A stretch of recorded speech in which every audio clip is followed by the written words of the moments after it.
Il y a des pasteurs homosexuels. Bien sûr. Il y a des homosexuels. Or, la Bible est catégorique. Tu ne coucheras pas avec un homme comme on couche avec une femme. C'est une abomination.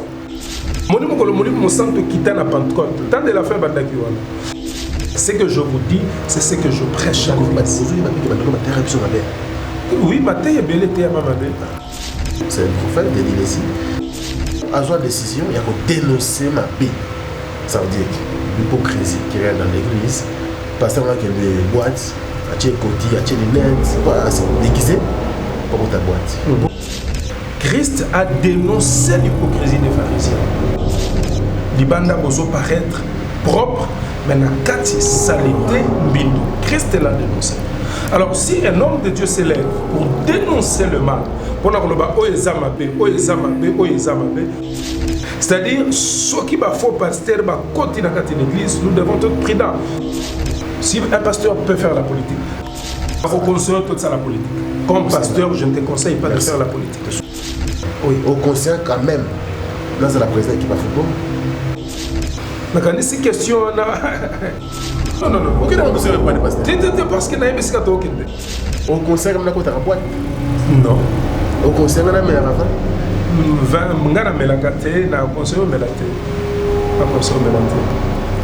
Boîte d'abord, qu'est-ce que c'est la ligne à boîte? Ah, mais pas besoin de tout le monde. C'est nous autres par rapport à quoi? Au minimum. Non. Il faut le stress. Non, stress au longolon, je crois. Et ça, le stress en dehors, il y a boîte. Certainement, poids il y a ministère, poids il y a ligne coquille pour ça là. Non. Aucun de natation. Aucun de ça la sport. Inconvénient c'est la tête. Aucun de la boîte et si qu'on est conscient que vous n'êtes pas malade. Il y a un frère. Fondation Yassine Bilele. Fondation Yassine Bilele.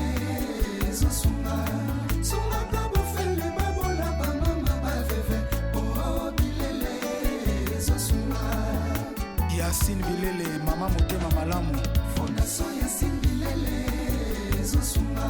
Bonjour, on a Bakignon dans le 25 décembre. De côté, ça va mettre il faut qu'il a pas pour ne pas en plus,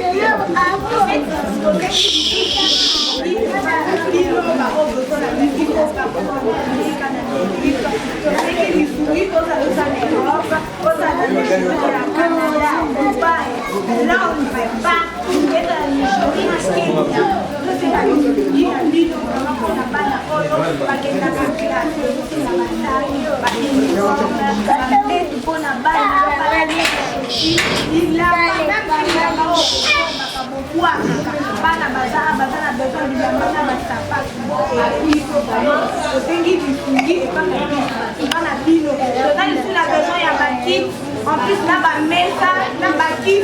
on a mal dans la vie, au cas où peut-être la fièvre, maladie, on sera toujours qui part. C'est lui qui dit à maman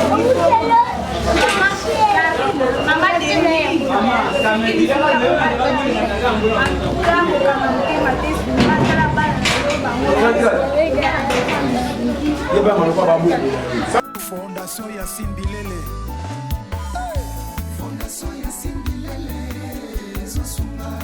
Suma kabo fele babola ba mama ba veve. Oh Bilele. Zosuma. Yassine Bilele, Mama Motema Malamu. Fondation Yassine Bilele. Zosuma. Bana King, Bana Dar es Salaam, Bana Poto, Bana Mokil Mobimba, Site FM Moko, Afrique Info avec Frank Stemai, Kiandankala, Twende. X-Bass, Marandura, Frank Stemai. Très chers amis fidèles internautes, merci pour la confiance et la fidélité que vous accordez dans Africa Info. Grand merci également à tous les amis de Frank Stemai, éparpillés à travers le monde. Tous les plaisirs pour nous de vous savoir nombreux. Branchez, scotché à ces instants, entre de bien sûr vos programmes préférés. Nous avons le réel plaisir et l'honneur de recevoir un homme de Dieu qui nous vient de très très très loin. Il est venu voir et on va parler avec lui concernant l'église Corps du Christ du Congo et puis l'évolution d'ailleurs de celle-ci et parler également de lui-même, qu'est-ce qu'il fait dans la vie et comment il est devenu pasteur, comment il a reçu l'appel pour te raconter. Nazala bandi mais mutasuka na boma bonzambe abenga ina boma mutango mingi balaka ndemo te na belaka makasi na komela trop le cirrhose des fois dans l'hôpital na mbete hôpital nzamba benga donc conversion à pasteur ou appel et ça n'a pas de manière naturelle, les anara toujours liés dans ma propre réalité. Est-ce que c'est le cas aussi avec le pasteur Serge? On va le savoir ici. Pasteur, bonjour et bienvenue. Bonjour mon frère Franck. Vous allez bien? Très bien. Bienvenue au pays. Hein. Merci. Nous avons bon retour, bon séjour. Bon séjour. Bon séjour. Oui. Merci. Bien habillé. Merci. Merci pour la confiance que vous avez accordée à Africa Info. C'est un honneur, hein, parce que vous êtes un honneur, c'est pas facile. Tout ça, organe de presse et est-ce que nous représentons quelque chose? Merci pour la confiance. Ouais, alors, ça fait combien de temps depuis que vous êtes à Kinshasa? La commune Kinshasa, le 1er de ce mois. Le 1er février. 11, oui. Ah non, mars. Non. Ouais, tout ça en mars. Mars, oui. Tout ça en mars. La commune le 1er mars, c'était un dimanche. Le soir, la commune à 19h40. Donc ça fait pratiquement 11 jours. 11 jours depuis que vous êtes ici. Alors, raison et à voyage, les amis? Raison et moi, bébé, entre autres, toute la famille, au Monaco, Vanda, Moussikana, Bandeko, Bani, Ozala, vos proches, Boti, le foie, Bomakabi, Somini. Oui. Et de temps à autre, ceux qui nous ont appelé sur opportunité, ils ont visité pour ma famille. Mais plus encore, Moussala Nanzambe. Donc, le 1er, j'étais à Matadi pour Moussala Nanzambe. Ça n'a duré même pas. Je devais revenir pour aller à Lubumbashi. Et on a travaillé à Lubumbashi dimanche. Donc, lundi, Nazarakiawa. Pour le moment, je travaille dans une église à Lupin, famille jeunesse. On a tenu séminaire. Ah, famille jeunesse? Oui. Ah, je connais cette église avec le Emmanuel Motu. Voilà. Donc, c'est là que je tiens un séminaire pour l'instant. Et ce qui est Sili, je vais retourner à Matadi pendant aussi ça Moussala Tobandaki. Donc, Kotala Libota, mais Mingi Moussala Nanzambe. Alors, je rappelle que les pasteurs nous viennent de très loin, à Outi Finlande, il y a un Kinshasa, Awa. Mingi pour reconnaître, il y a un Yazam, il y a un Moussala Nanzambe. Alors, vous allez à la Finlande? Ça fait combien de temps en Finlande? La première Finlande, précisément, en juillet 2006. Oh là là. Juillet 2006 de la Commune Finlande. Bon, tu as une émission, pasteur. Oui. Ah, vous avez déjà pasteur avec Finlande? Bien sûr. Vous avez pasteur. L'église ACK. ACK. Ordonnant pasteur. Oui. Tous vous avez nos frères au combien pour le pasteur? Ah ouais, déjà nous avons pasteur. Et banane. Nous avons collé dans l'église. Donc, l'église va nous un peu valo. Ah, c'est une église. Voilà. Donc, nous avons bandi Kodine, tozoyemba na chorale, et puis après, à Josoko, la tokoti na chorale à Mikolo, dirigeant na biso, persona, ma autotika biso, je crois, habité, ça doit être au mois de janvier ou bien en décembre. Pasteur Willy Louzon, Azaki pasteur en église Moko na Ozone. Donc, il y a des dirigeants qui sont à chorale. Et puis après, en temps de moi, avant, il y a jeunesse qui a apporté de gauche à droite. Mais, il y a un CK, non 6. À l'époque, il y a un pasteur Kabangu, na CK Badadine. Et puis après, son départ, avec Ngimbi à Ekoya. Donc, la personne qui m'a appris vraiment la chose de Dieu, Mouto à la Kisinga ABC. Nous étions encore enfants, nous étions mon pépé. Mais avec Ngimbi, la Kisinga Penza de Kambuna. Et à partir de là, tout évolué. Nandenge Bayaki Kokende, Bayakotine de la Busso, un autre pasteur, Aotaki Asekarigini, papa Jean-Marie Betou, et ça, à l'époque, on a eu l'église de Kitambo. Précisément en 2005, sur une abo sanitaire. Et avant comme pasteur, j'étais étudiant. Non, évangéliste ou bien choriste. Non, vous allez évangéliste, na pasteur, nous sommes ministère. Mais dans une église, nous avons intercession et puis nous avons jeunesse. Donc nous avons intercession et puis nous avons jeunesse. Et c'est en 2005, nous avons assemblé pour l'église à Aseka, na Kitambo. Et Tobandi Aseka Kitambo n'a venu Inongo, numéro 5.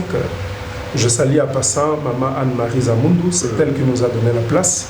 Donc après ce qui est parcelle naïe, ici quand on a des Moussala Bandaki, et comme Moussala Nanzambe Zanga Bambuchte, tu vas reconnaître mon problème, nous étions obligés à déménager.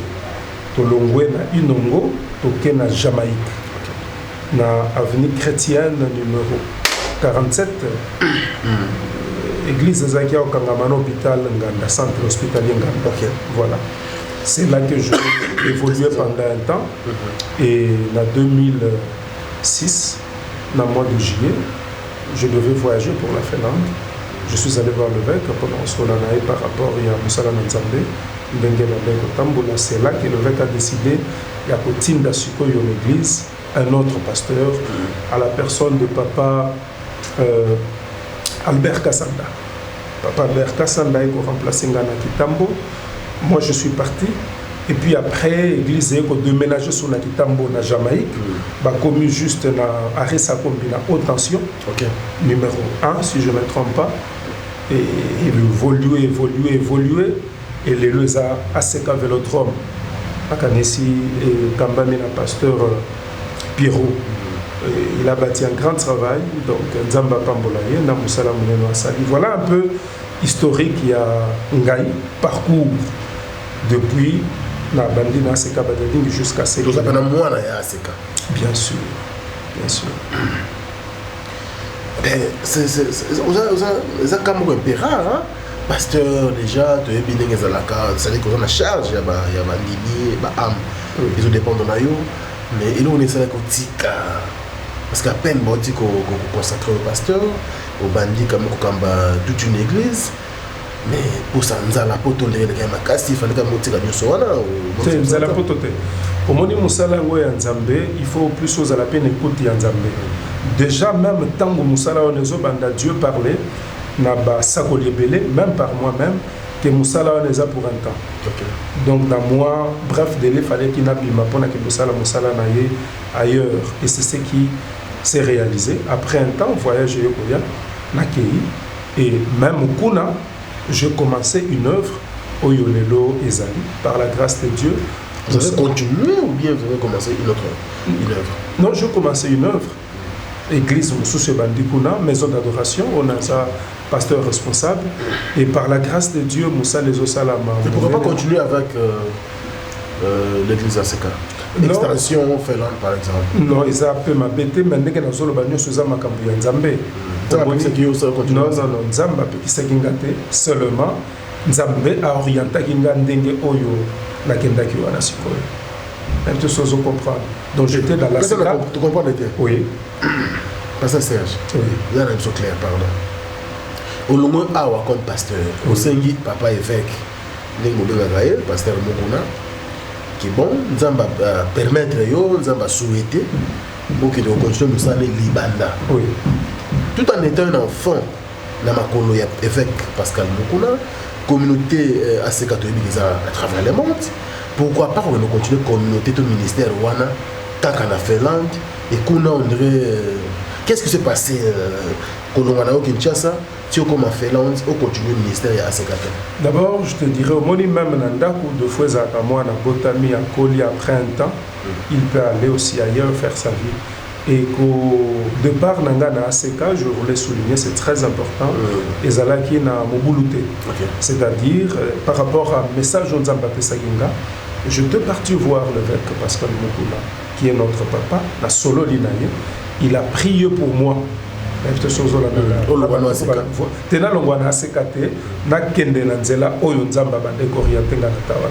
Il a prié pour moi, il m'a béni et je suis parti.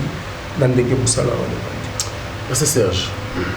parcours le télévision au propos de demain qu'ils appellent Oui.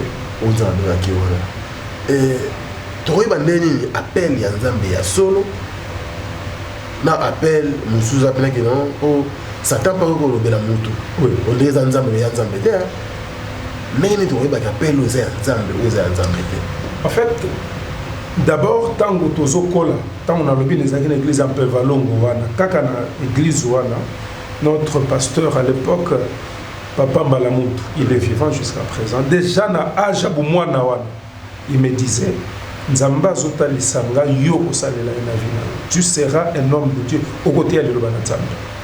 Comme je dis à l'introduction, qu'après un temps, va à jeunesse et même oui. Mais tant qu'on a eu na seka,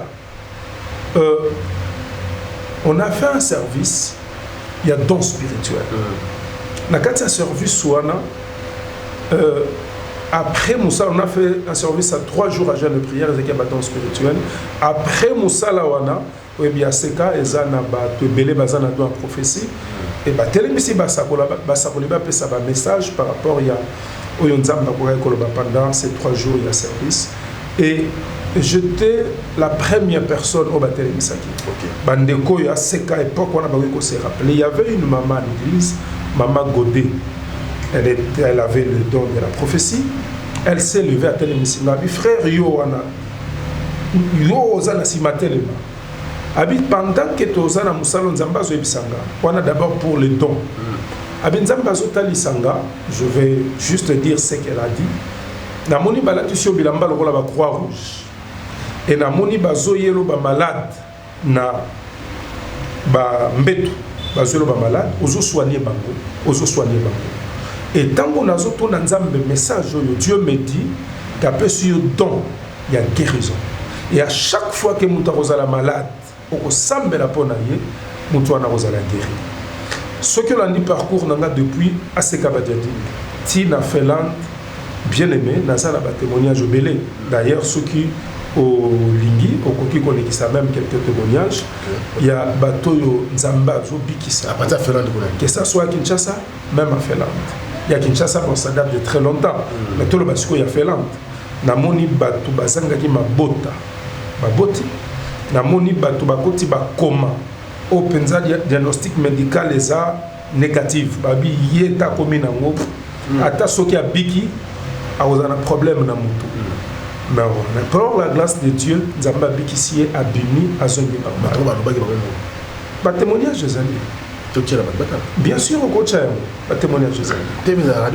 Bien sûr. Et oui, on a un don spirituel, on a un ministère. Le ministère, c'est bien après. C'est le Père qui sait lire la grâce aux épais à moi. Déjà à l'époque, évêque Ngimbi me disait ça. Abi ndenge nazotala yo nazomona yo bengami na ministère apostolique.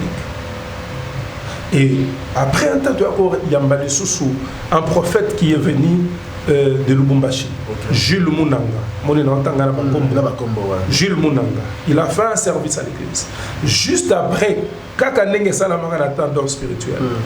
Abi frère yo na nasima telema na télé. C'est que le fait que Ngimbi me disait il y a ko confirmer. Abinazo mona Nzamba zota lisanga ministère apostolique et à reprendre les camboya don spirituel. Nakin de plus loin, je suis allé en Finlande. Mundele bande komoko église Sion, bazala qui une activité moko na 2007 au mois d'octobre. Mutaizala qui koyemba c'était frère Carolito. OK. Frère Carolito azaki invité. Ba bengi ce qui monté moko c'est en Finlande. Je crois utaki na province moi benga tempéré ce qui n'a pas salité toyebanité un plan après service nous étions avec pasteur Jean-Jacques a kola de mission to telami tozo solo là mondela wana ya ebisinga nazomona kati na yo le ministère apostolique et je vois aussi le don de guérison ça c'est un blanc a ebisinga de tango sengisi biloko wana nyonso na oyo Nzamba lobelanga moko de façon particulière donc on a koki kolobaki effectivement j'ai été appelé par Dieu par rapport à Makambono le créateur des cieux et la terre. Très bien. Tout ça là. OK, je vous écoute. Alors les lots oyo tant vous observez parce que vous avez monté quand même maman Nzambe dès le bas âge. Évolution de l'église corps du Christ, dès que vous soyez des lois. Nous, est-ce que ça va? Nous avançons dans une bonne direction?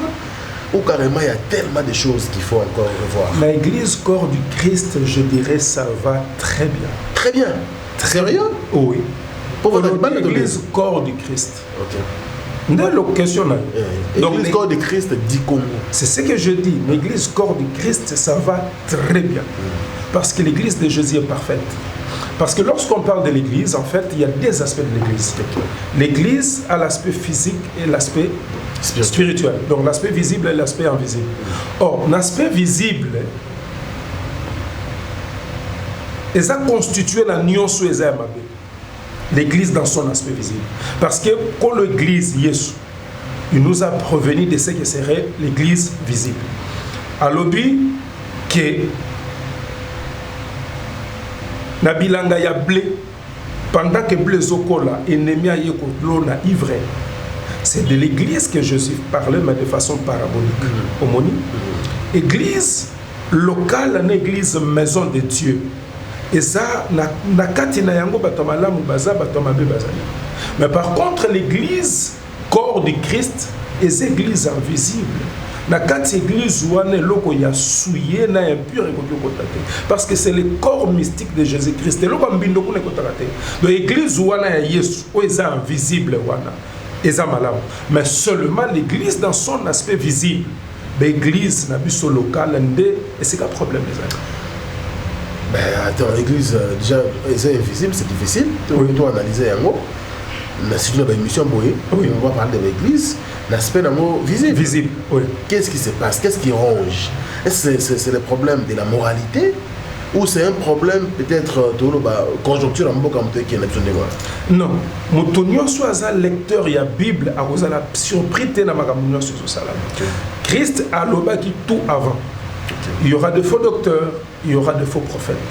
Donc, Moutoua Tanga la Bible, tant que la magamunio zokende, azane surprise parce que magamunio soana kolo église a l'obaki yango. Na mokanda na titre chapitre nango premier na verset nango 10, si vous pouvez permettre allez-y rapidement. Oui. Titre chapitre premier, verset 10. S'il vous plaît. Bible le dit, il y a en effet surtout parmi les circoncis beaucoup de gens rebelles, de vains discoureurs et des séducteurs, auxquels il faut fermer la bouche. Ils bouleversent des familles entières, enseignant pour un gain honteux ce qu'on ne doit pas enseigner. Bible dit parmi les circoncis. Or les circoncis, ils ont bateau baïbi nzambe. Ils ont bateau yo banana nzambe en fait. Mais Bible dit quand il y a ba circoncis wana, ils ont bateau mususu, oyo bazaba rebelle, ba vain discoureurs. Bible lui bazaba séducteur. C'est-à-dire que l'église a yebaki que l'église dans son aspect visible et gozala na ba faux pasteur et gozala na ba faux prophète et batunyo sowana ba gozala. Mais seulement ba o bazana bazaba na nzambe, o bazana discernement. Par rapport il y a message mutazoteya, par rapport il y a comportement ya mutu. Mutakoyi kotala lobité o yaza mosali na nzamba solo, oyo aza mosali na nzamba. Docteur bango na discours na misala. Dans le message ni nazo véhiculé parce que nous prêchons Jésus-Christ. Église, la prédication c'est autour du Christ. Et lorsque Christ n'est plus présenté dans une prédication, quel que soit un miracle que ce n'est plus l'église de Jésus-Christ. Au moment où je donne un exemple, je ne suis pas contre la délivrance, je prêche sur la délivrance. Mais c'est étonnant que dans une prédication, du début jusqu'à la fin, on nous parle des démons. On nous parle des sorciers, le nom de Jésus n'est pas prêché. Or, prédication de Jésus. Ce qui est dans mon candidat, est-ce que je peux lire? Allez-y, là-bas. Ce qui est total dans Luc chapitre 24, et c'est histoire moko madame mingi. J'aime ça. Luc chapitre 24. Nasa la lecture à partir à verset. À partir à verset nango 25. Bible le dit. Alors Jésus leur dit, ô homme sans intelligence, et dont le cœur est là à croire tout ce qu'ont dit les prophètes. Ne fallait-il pas que le Christ souffrit de ces choses et qu'il entra dans sa gloire? Yokana verset 27 balobi, et commença par Moïse et par tout le prophète, il leur expliqua dans toutes les Écritures ce qui les concernait. Ah, cette histoire à Yesu n'a pas disciple dans ya Damas, plutôt ya Emmaüs. Bazo tamboulana Yesu bazo solana bazo ebate. Mais après un temps, Yesu a bandit ce qu'on expliquait bango oyoyaza. Verset na lingi tolo bela plus 27. Bible lobi commença par Moïse. Tant balobi par Moïse, c'est-à-dire Genèse, parce que mutakomi Genèse et ça Moïse. Donc commença par Genèse. Bible lobi aketina ba prophète nyonso. Abandi ko expliquer bango par rapport à l'écriture makambo est concerné yé. C'est-à-dire de Genèse à l'Apocalypse, on ne parle que de Jésus. Lorsque Jésus ne plus prêché, lorsque Jésus ne plus présenté, ce n'est plus l'église de Dieu. Mais ce qui est soit longué, ce n'est plus l'église, ça devient un cimetière. Mais pasteur, aujourd'hui, ce qu'on constate, c'est tout le monde dans Internet, le comportement des hommes de Dieu, vous dites des choses fondées qui sont bien pour nous, chrétiens, mais dommage. Visiblement, nous avons l'église visible, ça, pour vivre. Nous sommes des vivants, des êtres humains. Oui. Nous sommes l'église invisible. Oui. Au sein de l'église visible, oui. Mais tu fais partie aussi de l'église invisible. Justement. Oui. Mais parce que l'église invisible, c'est difficile, mais toi, dans l'église invisible, parce que l'église locale est l'antichambre. Et ce qu'ils ont préparé justement, tu peux pas compter en église invisible. Même dans Katia Potopoto, Dieu ne manque jamais de témoins bien-aimés. Même dans Katia Moboulou, dans Katia Désordre, c'est question d'avoir le discernement des esprits pour n'avoir Sikani na kocha lokolo et Sikani na kocha lokolo. J'ai dit, je prêchais, je crois, hier à l'UPEN. S'il y a une chose que nous devons demander à Dieu maintenant, dans ce temps de la fin, c'est le discernement des esprits. Parce que les deux esprits sont tellement proches que ce qu'on a discernement, ce qu'on a discernement, expliquer parce que apparemment à 80%, peuple de Dieu, c'est comme il y a un problème. Dans ce discernement, on comprend le pasteur Serge. On a continué caca pour y avoir des anti-chambres dans l'église invisible ou carrément je peux aussi me retirer. Tu peux te retirer. Parce que la croissance spirituelle, ils ont dépendre dans le logo. Donc, mouton déjà, ce qui essaie à se perdre. Et comme il est difficile pour faire ça, Bible lobby, quel est cet homme fidèle que Dieu a établi sur son peuple pour leur donner la nourriture au temps convenable. Non seulement à la biloko, mais à la biloko et bongi na tango oyo sengeli. Or, comme on sait dans Zamba, ce biloko est sengeli.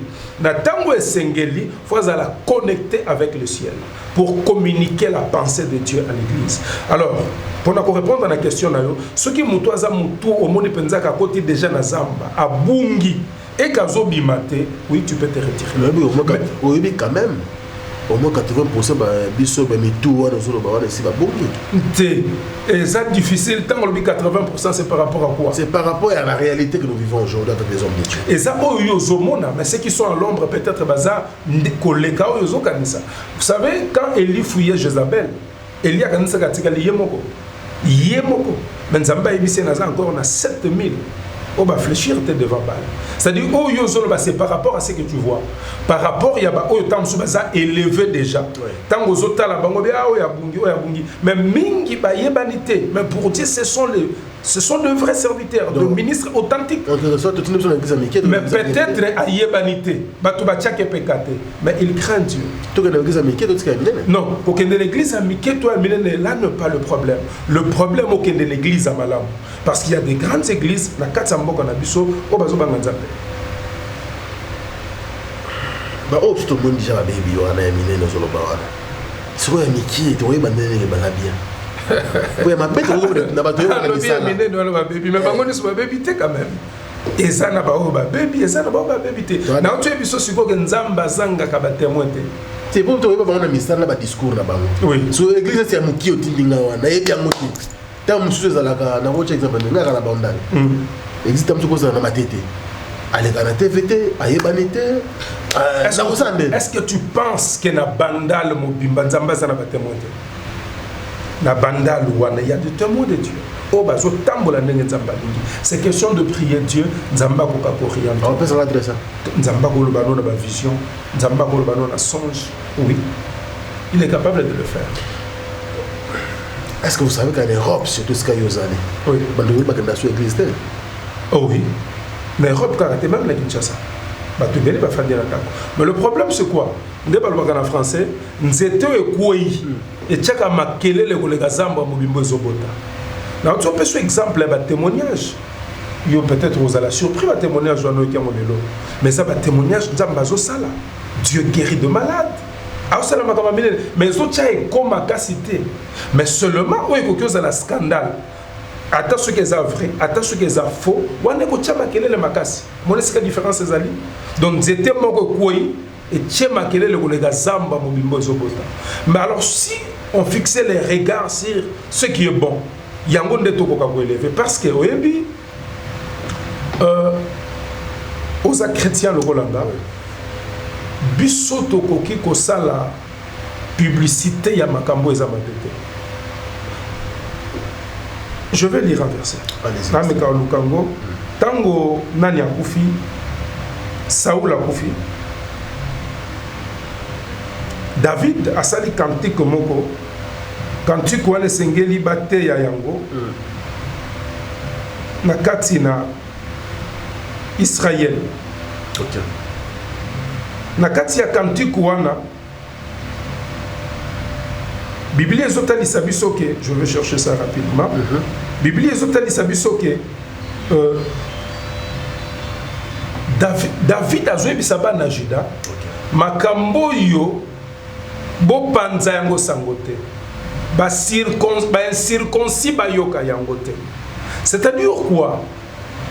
Même na kati ya armée tango baza na kati ya guerre soki militaire moko azwi masasi ya kufi bakoki kozwa te partir du verse ba mona ke bango ba perdre le moko ba okundé rapide ba ko soyez pourquoi? Parce que même moralement psychologiquement ils ont joué erreur il y a ba chrétiens anime. Je ne suis pas là pour donner une carte blanche na bato bazo sala ba bêtise non loin de moi cette pensée mais seulement ceux qui frère moko akoyi nga na za chrétien yo ndeko nanga franco za chrétien soko sali mbeba en privé non pas melayo pour qu'on répète yango te mais je ne veux pas sortir dehors pour naïbisa bato nyonso que Franck akoyi parce que à ce moment-là nazoko se détruire sans que na se rendre compte de ceux qui ont sali mabe na privé na pas melio na sali effort pour que otombwama pour mabe wana o répéter ngo lisusu te mais je ne sors pas dehors pour naïbisa bato nyonso que Franck a sali mabe. Mais ma belle c'est quoi zali parfois pas na biso moko ba chrétien nde tozo ça la publicité il y a erreur moko nde kwa sali mais ceux qui a sali bolam wana tolobité là il y a un problème. Tolobi marambo tolobi à tout à l'heure oui. Surtout pour apprendre aux Roger une église ou appuyer on a verset biblique ou même badage Jésus le bararoti ka bablé kolana c'est en fait quoi de ivré. Ivré. On peut dire aujourd'hui, est-ce que vous pouvez nous confirmer aujourd'hui, pasteur, que nous vivons le temps de la fin? Bien sûr. Nous sommes vraiment au soir de la civilisation, ou qui les autres qui ne demandent. Nakotala makambu nyonso ndenge ezotambola na mokili. Bible lobi na Matthieu chapitre 24 na verset 15. Lorsque vous verrez la désolation de l'abomination de la désolation dont a parlé le prophète Daniel établi en lieu saint. Et c'est lui qui lit, fasse attention. Alors, nakotalo no sezoleka. Monita ngozoloba zoloba ya minene wana. Dona muto azotala komona ke wana bungi. Alors, tango impureté mbindo et continue sika et santo. Bible lobi muto atanga ke sengela sala attention. Mususu na koloba. Tala mokili ndenge zotambola. Bandeko baza l'église. Il y a maison d'adoration là où je suis pasteur.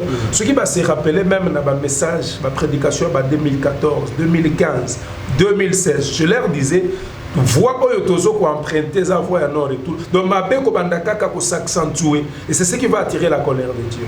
Et tant que ndenge tozo kende tala lelo komona ke ma belle et so tombwa mabe bato bazo justifier yango bazo protéger même normaliser yango bazo normaliser yango mais nzoka mabe eza mabe quelque soit muto asali yango na tu ebiso siko soko sali mabe na yebiso ko sali mabe mais na koluka te na kunda yo pona mabe yo sali donc mabe tikali mabe quelle que soit la personne asali yango mais les soko zota la mabe aujourd'hui ngana yebite na ye Kinshasa mais je parle avec des hommes de Dieu parce qu'on prend mabe na mboko tous alléluia il y a des pasteurs homosexuels bien sûr il y a tala muto azote ya batu ya homosexuels or Bible est catégorique. Tu ne coucheras pas avec un homme comme on couche avec une femme. C'est une abomination. Alors, tant que des choses qui sont bonnes, et na outé ko tanga d'information que à partir du 7 mai en France va vous présenter projet de loi moko sur le passeport vaccinal. C'est-à-dire pour qu'il y ait cinéma, pour qu'il y ait même vol, pour qu'il y ait restaurant, il faut un passeport. Sans yango au côté au monde côté tozokende. Alors ce qui tokemba na mokanda na Apocalypse chapitre 13, to comme on a Bible zotalisa biso que il y aura un temps où il faut mutazalaka na marque moko pour somba pe ateka marque de la bête. Marque de la bête fois ala nango. Et la l'allure vont les choses, tozali ko cheminer petit à petit. Parce que l'Église a pu vivre une partie de la tribulation avant son enlèvement. Donc, pour te répondre à ta question, ce qui nous en attend de la fin, oui, nous allons vraiment attendre de la fin. Donc on peut dire couronné ou confirmé temps de la fin? Non, Corona ko douté. D'abord, temps de la fin, n'a évité comment Moutouna Moutazo de finir en gros. Parce que depuis le jour de la Pentecôte, temps de la fin, Bandai Mokolo.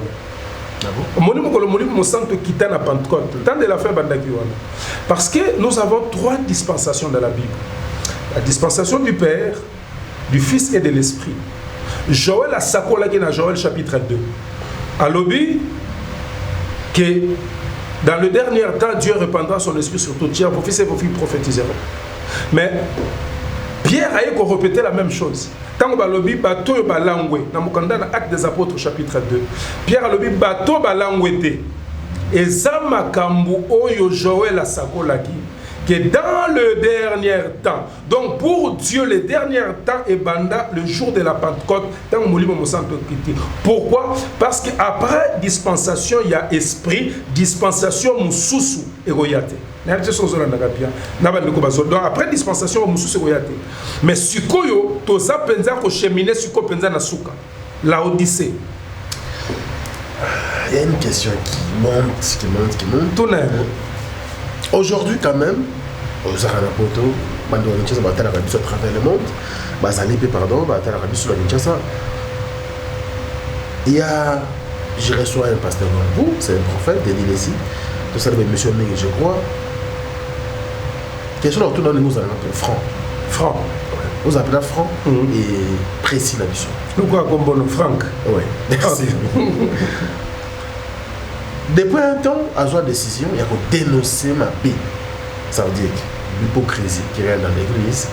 Parce qu'il y a des boîtes, il y a des cotis, il y a des lunettes, c'est déguisé pour ta boîte. Pour lui, il pense, ce qu'on s'est déguisé, bon, tu t'es dit, on a posé à monter dans ta boîte, donc ça m'a paix.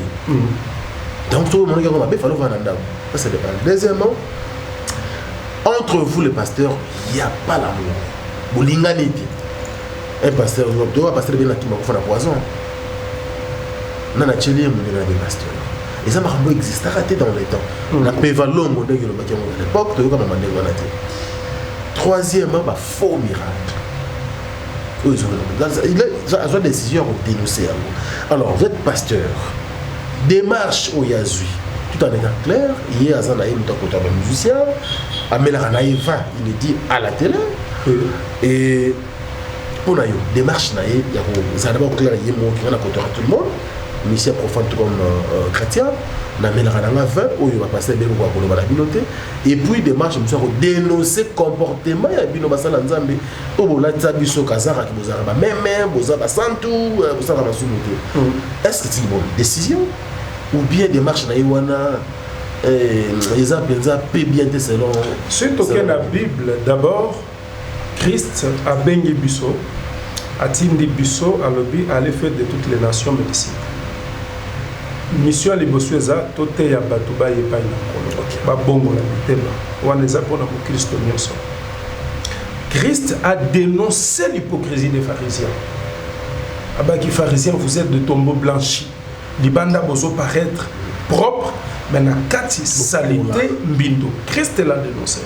Alors si un homme de Dieu s'élève pour dénoncer le mal, pour na koloba oyezamabe, je ne vois aucun problème dans cela. Sincèrement, nous avons un problème. Donc vous êtes d'accord avec Dénoncé? Mais ce qui a dénoncé ma bé et que ma bézo salama. Ce qui est passé dans tout arrêté. Bon, sincèrement, na tala penza be mission de nyoso te mais rare fois peut-être extrait. Au monaka. Na monaka bo sala mingi na yo je crois. Na monaka c'est là nango démarche na yo wana. Na tsholoba awa boy. Yesu Masia a dénoncé qui ba pharisien. Soki azana itinda ya ko dénoncer ma bé. Je ne vois pas de problème. On a un problème de la question. Oui, mais tu de comprendre la réponse. On devait tous être satisfaits à moitié. À moitié. On peut reformuler la question pour nous. Oh, yo, tout le monde a répondre. Être d'accord, ça veut dire que yo peut être d'accord dans l'église. Il y a d'abord l'hypocrisie. Bon, c'est là que nous avons besoin de la question. Aujourd'hui, on peut faire exemple, je vais vous sur la calabre, on a quitté pour empoisonner. Mais dans le cas que Kolo a lobby, il y a de faux frères. Natanga Mouli ce soir, tous sont Galates. Galates. Tous sont Galates. Bien nous comme ça, puis on a le verset biblique. On voit que la Bible, il y a de faux frères. Galates chapitre 2, le verset 4. Bible lobby. Et c'est là à cause de faux frères qui s'étaient furtivement introduits et glissés parmi nous pour empiéter la liberté que nous avons en Jésus-Christ avec l'intention de nous asservir. Nous ne cédâmes pas à leur... Nous ne leur cédâmes pas un instant et nous résistâmes à leurs exigences afin que la vérité de l'évangile soit maintenue parmi vous. Bible, il y a de faux frères. C'est-à-dire, ceux qui sont faux pasteurs, côté dans l'église, nous devons être prudents. Christ a dit, vous êtes humble la colombe, vous êtes prudent la serpent. C'est-à-dire, tant que vous êtes dans le milieu, vous êtes dans le milieu, vrai bazar. Bah faux pe baza, tu es prudent. Pour éviter à moins que Nzamba koka ko témoigner sur un homme de Dieu. Parce que témoignage à Mouli Momosan, tu as témoignage à Batonios. Si Dieu témoigne sur une personne, tu peux lui faire confiance. Mais au cas contraire, aux anaba garde faux, aux anaba réserve, pour éviter nani azanani. Mais sous le lot, aux olobaba s'est retrouvé basimbi bakisi. Peut-être par le passé, ils ont reçu vraiment l'appel authentique de Dieu. Mais c'est tout simplement parce que Bakangama qui n'a pas tombé. Dans 1 Corinthiens chapitre 15, verset 33, Bible lobby, ne vous y trompez pas, le mauvaise compagnie corrompt le bon mœurs. Ce qu'on s'attache à bateau mabé, on peut se perdre. Pasteur, vous préférez la politique? Si un pasteur peut faire la politique, mais politique est année, politique est à pour gérer une cité. Il y a moins des politiques. Et moi, comme étant pasteur, j'ai déjà reçu l'appel à servir Nzambé. Il y a côté, il y a âme. Je ne vois pas pourquoi on a ça la politique. Mais ceux qui sont pasteur Royo, to chrétien, alinga ça la politique. Ceux qui ont comme pasteur. Nous lingo pour ça conseil nini. T'es toqué dans mon bon. Toi qui m'a besoin moi trop. Oui. Toi qui ne sais pas droit au vite. N'a rien comme pasteur. Oui. Au plus un exemple, on a encore lié aux expériences. Ndé ko na franc ko na pasteur. Biloko nini ko ça là. Na ko conseiller toute ça la politique. Comme pasteur, je ne te conseille pas de faire la politique. Oui. Au conseil quand même, là c'est la présidente de l'équipe à football. Président de l'équipe à football. Nakani si question ils ont la partout dans Zokende. Ils ont la partout dans Zokende. Je crois, je répondis la question en abou. Je réponds voilà, on va répondre au boy. Si j'ai quelque chose à reprocher à mon père, non seulement on soit caméra. Mais tout le monde m'appelle. Non, la l'illusion. C'est-à-dire. Même pas. Non. Ok, non, monsieur le point de pasteur. Tu penses que naïbe c'est quand pasteur. Pardon, tu es mal oui. Mais il y a un pasteur. Au conseil de la politique, au Ibis déjà T. Au conseil de la président qui va football. Papa Franck. Non, tu répondrais. Non, Tu as répondre. Il y a politique, oui. Il y a politique, oh, dans le lobby, oui. Ce qui n'a pas eu au conseil Ganini. Ce qui n'a pas le vélo comme moi concernant un vieillard, non, ça, on ça caméra. Parce que tu es important. Tu es important. Tu es répondre au caca. Au conseil de la politique, tu es. Politique, peut répondre à qui? Ouais, voilà au conseil de Je suis vraiment content, pasteur. Oui. Au conseil de Nini, il a quoi président pour pas. Oh, on a le lobby, nous répondrons pour sa caméra. Au conseil de la boîte? Non. Au conseil de la mère avant? 20 ngana melakate na conseil melate. Na conseil melate. Boîte d'abord, qu'est-ce que c'est la boîte yo sale mo sale nzambe. Ah, mais pas ça nzambe tout ko ningana te. C'est nous autres ningana par rapport à quoi? Au minimum. Non, faut le stress. Non, stress au longolon kaka je crois. Et ça na makambo monsieur au longolo stress en dehors ya boîte. Certainement poids ya ministère, poids ya nini koki kozala. Non, na lobi makambo boîte te. Et makambo boîte te. Au de natation. Au de salle sport. Inconvénient à la tête, donc il y a une boîte et si on est conscient que il y a un frère de l'église message à un trop près de la frontière. Moi, je suis la frontière. Pasteur, il faut qu'on Non. non. Jean-Sylvain Aquala. Oui. J'aime ces. Trop près de la frontière. Moi, je suis la frontière. Mabé. Parce que la question sur le tic, te poser question pour ndito ke ndo moki ma question mususu moko musu ezame monde na tuna on na tika eza mabia mingita mais so ipe na tiki nzamba o mona mutema na ngai son de la guerre et le rang au timbe la ngai ça bien te so la tunio ça a besoin faire parce que vous avez bien représenter les lots na so ka poser question na papa na répondre d'après yo ni ko mema jalousie de l'église. Jalousie qui pasteur pour prêt à retirer le pasteur poison. Tous sont dans la Genèse. Tous dans la Genèse chapitre 4. Bana babotami ya papa moko, maman moko. Kayen Abel. Bango mibale ba décider qu'offrir les bonnes épanzes Nzambe. Bible le bin Nzamba a gré offrande ya. D'abord Bible le but, Dieu porte un regard favorable sur Abel et sur son offrande. D'abord, Dieu regarde la personne avant de regarder le Méméli. Agréer Abel et offrande ne peut pas agréer. Mais Bible le but, Nzamba rejeta qui Kayen offrande. On me laisse la jalousie bandi. Pour mon ninga Nzamba ndimiye, pour mon ndima Nzambe a yambili bonzane, mon soit comme une jalousie. Conséquence, abomine de konaï. C'est-à-dire, bénédiction ya mususu.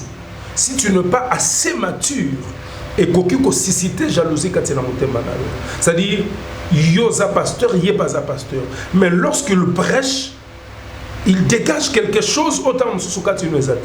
Au lieu de consulter Dieu, au lieu de chercher Dieu dans la profondeur, pour que Nzamba mema yo pe na dimension mususu, nous autres kokyo soit déçus et boti jalousie quand tu es jusqu'à ce que ça la moninga maté. Autre chose, pour le bakil kambaba guérison. Mutum soit qu'on don et ça et le qu'on a d'abord don. De ba pesu yango gratuitement au fait les nzamba pesu. Mutum mon côté tant mususu a senga ki yango nzamba pesi. Mais mutum mususu azanango Dieu fait de grandes choses au travers de lui. Ba beli bazo bika et makambabini les salam. Mais yo zanango te. Au lieu de se contenter na particularité parce que biso no sota nzamba bengi biso toza ba généraliste te mutu no soza kana particularité na au lieu de se contenter na particularité à yoana et que la parole pendant ta prédication les malades sont guéris yo poko mi ko luko soka don de comme ce soit zana et que ça jalousie katikati mutu na mutu fois se contenter na grâce au nzamba déposer katikati na ye akoka ko travailler yango makasi c'est au travers de cette grâce qui a aucun délibération. Nous sommes en train de chuter déjà. Sur laquelle c'est la Nigeria, je vois David Oyedepo, que vous connaissez. Je pense que c'est un grand pasteur qui a une grande église. Oui. Bah, c'est belé, Nani Soussou, comme Benson Idaosa. Il prie, il écrit des livres, il guérit des gens. Mais au-delà de la guérison, au-delà d'encadrer les âmes, moi, université, moi, hôpital, moi, Lili, pourquoi chez nous, ne constate pas cela? On voit nos pères spirituels, au côté de mon adjé, pas 80 000 $, aucune, même la quoi est venue dans le pharmacien, et à la raté. Donc, on a la parcelle, moi, moi-même. Mais moi, le fils que épée, Serge, bah, on a ta classe à moindre coût. Les a raté. Qu'est-ce qui justifie tout cela? Peut-être aux informés. Est-ce que le pasteur qui s'est mis dans la école? Oui, bien. Si vous je t'informe. Oyo, orphelin, orpheline, batanga orphelin. Donc, il y a cette orphelin. Oui. Donc, je me connais pas ça. On a pas su information. Parce que je suivis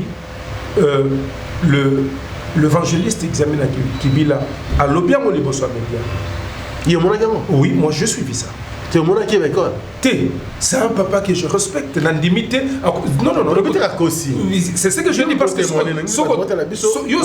Yosa journaliste, je t'informe d'une chose. Ceux qui ont moniqué, qui ont fait l'investigation, ces journalistes ont fait l'investigation. Voilà. Mais ils ont confirmé qu'ils sont bien. Le rôle est bimé na mon papa qui Ziamina, moi je ne peux pas douter. C'est un pasteur, l'indimité a la caméra pour ça. Non, je ne pense pas aussi. Voilà. À part rien. Le pasteur François à l'hôpital, dans la zone. Motombo. Oui. À son hôpital, dans la zone. On a plus cet exemple, Mibale. On a combien?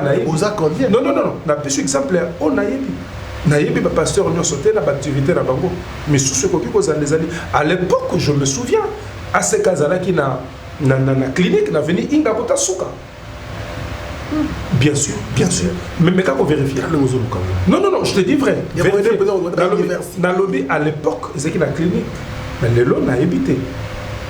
Donc, ils allaient. Maintenant, on sous la université, dans nos athées, mais tout peut s'attendre par la grâce de Dieu. Je pense que ça viendra avec le temps. Nazali, t'es qu'au soutenir, qu'est-ce à la tête. Non, loin de moi cette pensée. Nazana, pour ça, ma canisiwa, Nezala, pour ça, ma canisabalam, et zo et dembo qui est bosso. Même Babilanga, pourquoi pas? Par exemple. Voilà. Même d'après le point de ça, le matin. Bon, et ça de prendre la vision, il y a la possibilité, il y a deux fois, il y a des choses sur le lobby. On tombe sur le babia, pour pénétrer sur la bango.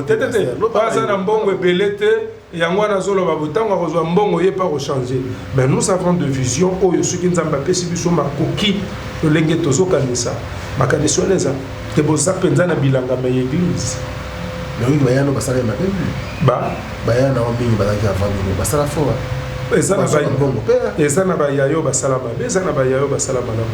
Quand les deux autres vrai na faux bazali. Mais c'est pour t'aider parce que les amis là pour évangéliste qui examine Jean Oscar. Oui. Tu recueilles là ma caméra. D'ailleurs quand tu dois en avoir, faut tout ça l'émission le retanguer. Oui. Na olukaye moko. En tout cas, si on a pas au mon émission là. Oui. Il faut qu'il y ait une caméra c'est avec école là. Oui. À un moment donné il faut commencer à dénoncer comme Mbappé. Et puis clinique la puissance. Qui est autour na ya. Mais en tout cas il faut que comme on a. Oui. Ma caméra na biso okende kona. Mais tant autant mi balé bon quelque part. Vous allez à l'aise, vous avez un pasteur congolais?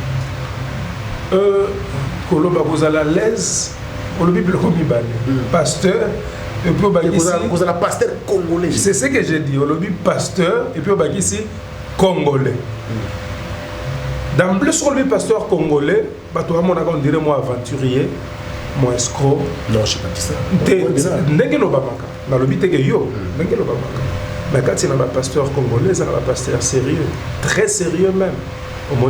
Vous allez fier, il y a un pasteur congolais, oui, Nzamba Ben Asala Genazara congolais, et il m'a appelé à servir, et je suis fier d'être pasteur congolais. Est-ce qu'on peut dire aujourd'hui, répondez par oui ou non, l'église formant congolais, et comment rendre l'opium du peuple pour rationner la population peut-être en arrière? L'église nous sauté. Donc, il faut toujours faire la part des choses. La majorité. Il faut le battre sur l'église Moussoussou. La majorité. Ah, l'église Moussoussou. Parce que moi, je ne suis pas pour Yamakambo et Zalibanda Lyobanata. C'est-à-dire, la culte Moko, offrande de Tchami 10 fois. appel des fonds. Offrande d'esprit de mort, offrande il y a Marie de nuit, offrande il y a non. Donc bon, comment dirais-je? D'accord parce que l'église est fan de Samini, socle, fondement de l'église, c'est la parole. C'est-à-dire ceux qui le besoin sont respectés, ce n'est plus l'église de Jésus-Christ. Et vous avez l'église, il y a X, il y a Y, mais il y a Jésus. En tout cas, nous sommes à la fin. Oui. Nous sommes vraiment à la fin, mais une dernière question va déterminer. Comment vous expliquez ou vous justifiez comment Moto délivré hier, Moto Pambola hier, qui est dans le monde qui mais 2 ans, 3 ans, 4 ans après, nous avons dit la même personne. La même personne, ça veut dire qu'il n'y a aucun changement. Il y a qui va délivrer à quoi il a servi à l'outil.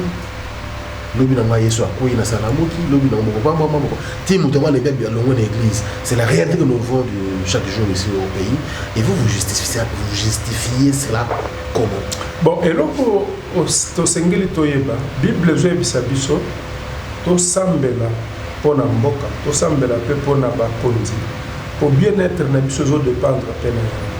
C'est-à-dire dans un pays où misala par exemple les athées. Certes, Dieu c'est un Dieu de possibilités illimitées, mais l'État a un devoir ya ko bongisa social ya mboka. Omoni ezana biloko mususu ndeko nanga Frank na ba mboko to fandaka. Pri l'État c'est la solution dans vos prières. Omoni, je te donne un exemple. Mutako c'est l'accident de circulation, accident moko grave. A Koufi, non pas parce que Nzamba Linga Koufa, mais parce que prise en charge et y a attenté ambulance et zate na bambuteya joyo batia na taxi babanduluka akangami na mbute tia Koufi mais na bamboka mususu mutasala accident eliko eye na biso ko ba hôpital bingi ezaka na beliko likolo donc eliko eye zui mutu et memiye ba soigner ya biki prière de l'État asali ke makambone zo solution sans pourtant bo sambela omoni ezana biloko prière au sala te papa toko bando sambela wa tito silisi makada muke ko bimate longo ko tambudi tieke aéroport atato sambeli l'État fuata ba moyen ba bongi sinzela de ça makambo mususu ça n'a rien à voir na prière. Je prêche makambo na zo biso na te yango bande ko na poto dans le but un Congolais ne peut pas prier Dieu pour passer biloko ko lia, ça n'a aucun sens. To sambela nzamba pe biso biloko nzamba zo kamwa.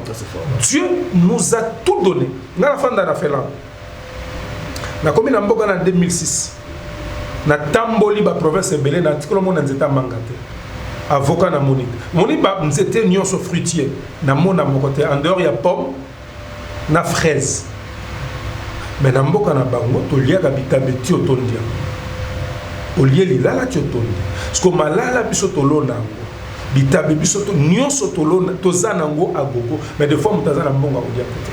Tout ça, Dieu nous a tout donné. Seulement, il faut travailler tout pour tout développer.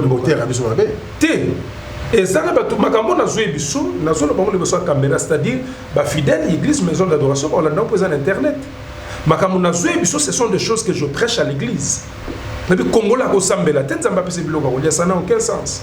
Nzamba pia biso biloko tout il y a nyonso nakendaki matadi tozwi taxi tokende matadi na nzela na lie mangustan na lie poili na lie koko monika tout na oliango na nzela na sokela c'est impossible na Finlande soko to route ozwango na pasteur besoin idée ya pasteur Serge botera biso makambo yo mutalo na bilanga mutu asala mo boye botika biso pardon mutu ote ya mutu ke poto ana passeport attends s'il vous plaît pardon ko t'as un miracle. Non, mais à un moment donné, quand un pasteur, bon, maintenant, vous allez pour combien de temps? Encore 2 ou 3 semaines. On va dire, séminaire, pardon, au thé, à Bissonano. Au moment où on combattait, on tombe, on rabino pour le marabou. On maté, et balouka. Bah, combattant. Ce thé qui nous bouille, bon, on est d'accord. C'est parce que on a thé à Kaboué depuis. Il y a battu, mais c'est ce que je dis, Bande Kobazan a Finlande. bah concrétiser. Ce que je vous dis, c'est ce que je prêche. Oui, maté est belé té mamabé. Tokoki côté à kaka batouté parce que dans toute chose nous devons comprendre ceci. Il y a la part de Dieu, il y a la part de l'homme. Bien sûr. Donc ceux qui ont yo faut ça là, au Franck aux a mariés. OK nanda konayo, oui si madame bon voilà nous allons prier ba ange ba kitabala mbela subilo kwa Dieu. Na bola lanzala. Pourquoi bola lanzala? Pour bola mbité eza para ba ange des nzambe des responsabilité na bino. Donc makambo biso photo sala tokoki ko ebisa nzambe ta salela biso. O biso tokoki ko sala te nzamba sala. Merci. To reçu le bani. Na nguta la caméra wana ma yesa biki. Ba Congolais o baza na monde entier. Oui. O baza na souci. Les singana yo boy. Que mboka na biso quand même il fait déconner. Congolais quand même alia, Congolais à la l'aise. Congolais, mboka te ba mboka te. Congolais yemo o ebisa nita ke nombe Dieu. Te Congolais faut repentance. Parce que repentance na grec balobi eza métanoïa qui veut dire changement de mentalité, changement de pensée. Congolais faut changer mentalité. Pour le bili kamba mukonze ba konzia mboka te mais na zoe bisayo bien-être ba Congolais zo banda pa na bango parce que bango de ba décideur. Or, ce que na mboka na biso, ce qui m'a eu pouvoir, je ne parle pas du président de Nazoloba d'une manière générale. Réflexe à liboso zaïba. Réflexe à liboso. Même biso toza na studio ao, Franck a eu pouvoir. Otikali logique na ba principe na yo. Mbongo ya salaire ndezo sala go vivre olongwe osombika lopango moko na kitambo osombi mususu te na ma campagne musu na gombeza te même na quartier ba voisin ba bengo yuma tu vois donc eza biloko eza tellement imprimé katina biso qu'il faut bima to comprendre que ba mboko to enviaka ba toana ba vivre na salaire na bango mbongo ya l'état eza ya l'état. Donc, il faut changement de mentalité. Tu comprendre que ce qu'on est bitabé, yonde faut luki sikani no kokyo bwaka na makadame te. Wane zama kamba ba konzamboka. Tezali kambuna biso. Omoni to utaka awa toke poto. Yomo ko mona pena que te discipline. Parce que ça ma papi mouchoir mousso nazo utiliser nakata mutu kezawana. Donc ozo se geno bwaka ngo. Parce que côté katina yo que na kokyo bwaka ngo boete fona luki sikam ngo poubelle les amis. La tika déposer voilà. Donc l'organisation c'est un changement de mentalité. To changer le lenga ko mona. Papa Nazana pas photo monsieur na la kisio je faillis pleurer. Je viens de Lubumbashi, je montrais ça à papa Seba que je salue en passant. Mon père, l'église Rama Lubumbashi. Na la kisio photo misato. Tango to matina Finlande na kangi photo. Tango to zo kita na Istanbul na kangi photo. Tango to kita na Kinshasa na kangi photo. Frère soko tali ba photo nyoso misato o ba pasi. Tango to matina Finlande au moni lumière. Tant que tu es Istanbul, au monde lumière. Tant que tu es à Kinshasa, donc aux yeux battés, tu es kende wapi. Et ça fait mal. Ça fait très mal. Or, tu es dans mboko yo, na tu es le bateau na nyonso. Tu peux vivre la beauté. Parce que souka na on la femme. Coqui. Bon, peut-être qu'on a besoin de l'eau. Toujours quand on le battait, vous avez 2 minutes. Na oyebisa lisusu na bandeko na biso ba Congolais toko ba kolingana. Je fais un constat. Congolais lingaka penza bandeko presque nyonso. Akolinga Ivoirien, akolinga Camerounais, akolinga malingi ndeko ne Congolais. Ce qui est très très très mauvais. Congolais lisusu on dirait tozaka na besoin biso tozalaka ndenge moko. Ceux qui muninga bando zo moi ascenseur, abandi komata, c'est son propre frère qui va les tirer vers le bas. Donc Tom Kapenza kozala na bolingwa solo. Il y a que ceux qui ne doivent pas évoluer, tout chaye maboko, akende liboso, parce que ceux qui ont quel liboso, je pense que Ngaï a voulu bénéficier de l'élévation. Bolingo est à l'ascenseur, tous se soutenir mutuellement, et je crois que Boyende, beaucoup n'a besoin de l'élévation. Merci pasteur. Nous avons appelé le mot de Charlie à Tchangana, madame Nae. Na Finlande, est-ce qu'il y a Naka? Bon, on a appelé ça madame Nanambote. Ah, you bon madame pasteur. Ah, mère. Ah, mère, respect. Maman Dadou, que Dieu vous bénisse et prends bien soin des enfants. Merci. Banimba aussi, Bandimbu. Napesi ba membre nyonso église maison d'adoration bote. Soki na notanga kombo. On a otanga te. Papa bosani ngai. Bino nyonso ba membre maison d'adoration, que Dieu vous bénisse. Basali na Nzambe nyonso na kati ya Helsinki Finlande, que Dieu vous bénisse également. Ils ont l'adresse na Finlande pour la mission. Tozana avenue Tozana kati ya Helsinki na Malmi. Adresse eza ville ya tie numéro 4B. Ndesi église maison d'adoration. Ils ont en Finlande, côté monsieur Zate. Pour l'instant, tous allons en Finlande, mais je crois par la grâce de Dieu, mais que le jour est liboso, Nzamba et Bengazo, mais nous sommes pour la caméra. Si on est pasteur à Kinshasa, tu Merci beaucoup. Merci pasteur, c'était un réel plaisir. On a passé de bons moments avec vous. Merci. Je suis très content. Merci également à pasteur et pasteur Freddy Kunga. Et puis Killer Kilesi. Merci d'avoir joué les ponts. Ça les bisous bien entre nous et le pasteur Serge. Je crois que nos portes sont grandement ouvertes à tout moment. Vous avez un message à passer aux Congolais ou aux chrétiens. Venez à tout moment où vous voulez. Merci. Merci également à l'équipe technique. À vous également, chers internautes. Respect à vous. Sans piloter de nos côtés comme d'habitude.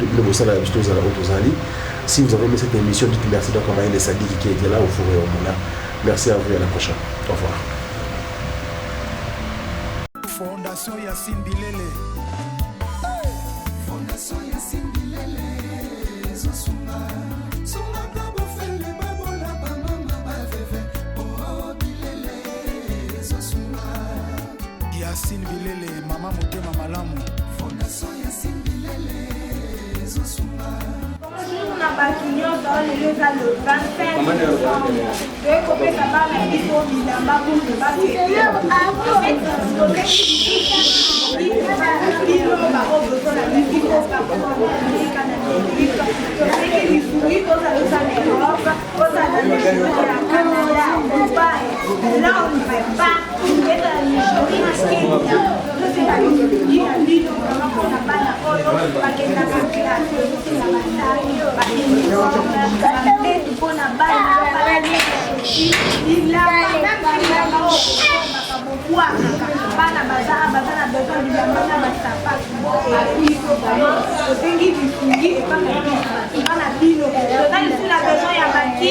en plus, là, la bakiti, on a mal dans la biso, au cas où peut-être la fièvre, maladie, on sera toujours qui part. C'est ce qui dit, il y a un peu maman la biso. Maman de lui, il faut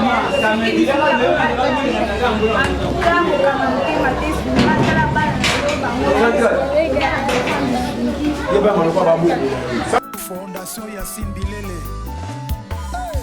Fondation Yassine Bilele. Zosunga. Sunga kabo fele babola ba mama ba veve. Oh Bilele. Zosunga. Yassine Bilele, mama motema malamu. Fondation Yassine Bilele. Zosunga.